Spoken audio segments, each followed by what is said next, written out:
نبی پاک صلی اللہ تعالیٰ علیہ وسلم کے غلام حضرت مولا علی شیر خدا رضی اللہ گرمیوں میں کئی دفعہ سردیوں والے کپڑے پہن لیتے اور سردیوں میں کئی دفعہ گرمیوں والے کپڑے پہن لیتے. تو ظاہر ہے کہ جو طبیعتیں سادہ ہوتی ہیں اور جو لوگ روٹین میں کام، آپ کسی بندے کو دیکھیں نا کہ اس نے گرمیوں کے اندر موٹی چادر اوڑھی ہوئی ہے تو بندہ پریشان ہو جاتا ہے.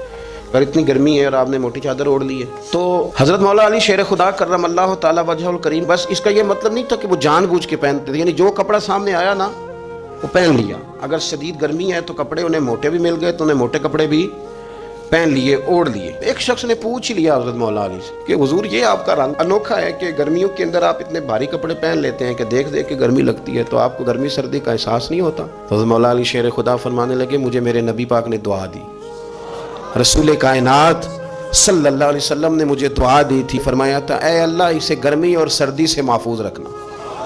تو فرماتے ہیں وہ تمہیں احساس ہوتا ہوگا گرمی سردی کا، مجھے احساس نہیں ہوتا. آپ ذرا محسوس کریں کہ وہ بندہ کتنا مضبوط ہو جاتا ہے جس سے گرمی اور سردی کا احساس نہ ہو، کتنا مضبوط ہو جاتا ہے. اسی لیے پھر مولا علی شیر خدا جیسے لوگ ہر میدان میں ڈٹے رہے، حضرت علی کھڑے رہے. حضرت عبد الرحمن ابن عوف نا تجارت کے لحاظ سے بڑی منفرد حیثیت کے حامل ہیں. بہت سارے لوگ مکہ مکرمہ سے ہجرت کر کے مدینے آئے تو آپ جانتے ہیں حضور نے انصار اور مہاجرین کو بھائی بھائی بنا دیا تھا. تو انصار نے بھائیوں کو ہر چیز آدھی بانٹ کے دے دی. حضرت سعد بن ربیع رضی اللہ تعالیٰ عنہ کو حضرت عبد الرحمن ابن عوف کا بھائی بنایا گیا. تو حضرت سعد بن ربیع رضی اللہ تعالیٰ عنہ جب ان سے کہا نا کہ میں آپ کو آدھا بانٹ کے دے دیتا ہوں اپنا سارا مال اور گھر اور ہر چیز، تو حضرت عبد الرحمن ابن عوف کہنے لگے آپ مجھے کچھ بھی نہ دیں، مجھے بازار کا رستہ بتائیں، میں بازار جاتا ہوں اور میں کاروبار کرتا ہوں. تو یہ پہلے دن ہی مدینہ شریف کے بازار میں گئے تو اللہ نے انہیں برکت عطا فرما دی.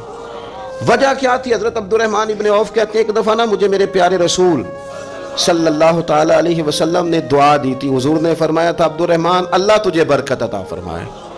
فرماتے ہیں اس کے بعد حضرت عبد الرحمن ابن عوف کہتے ہیں اس کے بعد میری یہ کیفیت ہے کہ میں مٹی میں بھی ہاتھ ڈالتا ہوں تو میرا رب اسے سونا بنا دیتا ہے. کیوں؟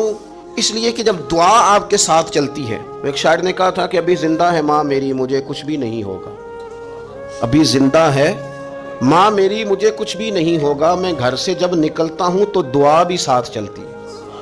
میں جب گھر سے نکلتا ہوں تو میرے ساتھ ساتھ میری ماں کی دعا ہوتی ہے، لہذا مجھے کچھ نہیں ہونے لگا. تو میرے عزیز رسول پاک علیہ السلام نے دعا دی، اور حضور سید عالم صلی اللہ تعالیٰ علیہ وسلم جب اپنے غلاموں کو دعا دیتے تو ان کے اعمال، ان کے احوال، ان کے طور طریقے نکھر جاتے.